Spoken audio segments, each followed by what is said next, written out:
আমি সরকারকে বলবো, সরকার যারা অপরাধী তাদেরকে ধরে, যারা নিরীহ, আমি আবারও বলছি যারা নিরীহ তাদেরকে ছেড়ে দেন। তা আলেমদের মধ্যে কেউ কেউ অপরাধী ছিল নাকি?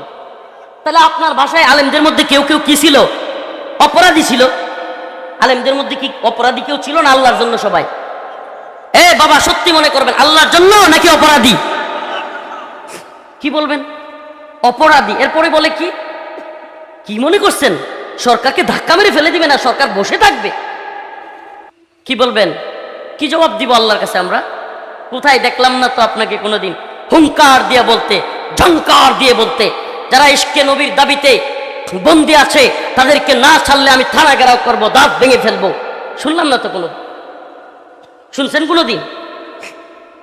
শেখুল হাদিস আল্লামা মামুনুল হক সহ আমরা সহ শত শত আলেম বন্দী কারাগারে ছিলাম। কোনোদিন তো শুনি না আপনার থানা ঘেরাও করার কথা বলতেছেন। কোনোদিন তো শুনলাম না আপনাদের মুখে যে দাঁত ভেঙে ফেলবেন, চোখ তুলে ফেলবেন কারো।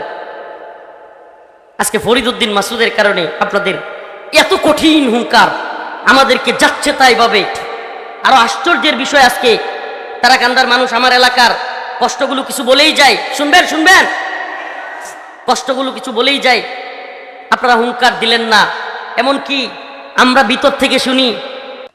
আমি সরকারকে বলবো, সরকার যারা অপরাধী তাদেরকে ধরে, যারা নিরীহ, আমি আবারও বলছি যারা নিরীহ তাদেরকে ছেড়ে দেন।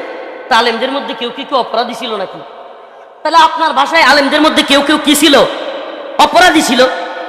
আলেমদের মধ্যে কি অপরাধী কেউ ছিল না আল্লাহর জন্য সবাই? বাবা সত্যি মনে করবেন আল্লাহর জন্য নাকি অপরাধী? কি বলবেন? অপরাধী। এরপরে বলে কি কি মনে করছেন সরকারকে ধাক্কা মেরে ফেলে দিবে না, সরকার বসে থাকবে? তার মানে আপনি কি করলেন? শুধু এটাই নয়, আপনাদেরকে আর একটা কারগুজারি শোনাই। এ উম্মার কাছে এখন হাসিনা নাই, বলতে পারবে না কেউ যে হুজুর এত জুলুমের মধ্যে নিজেরা নিজেরা কথা বলেন। নিজেরা নিজেরা নয়, আপনি যদি শাহবাগী ফরিদউদ্দিন মাসুদকে নিয়ে কথা বললেও বলেন আলেমে আলেমে লাগছে, তাইলে আপনি আলেমও ছিলেন না, জালেমও ছিলেন না। আপনি আলেমও ছিলেন না, জালেমও ছিলেন না। এক ফরিদউদ্দিন মাসুদ একা যেই পরিমাণ ইসলামের ক্ষতি করছে, আমার মনে হয় নাস্তিক 100 মিলেও এত ক্ষতি করতে পারে নাই। আজকে জানেন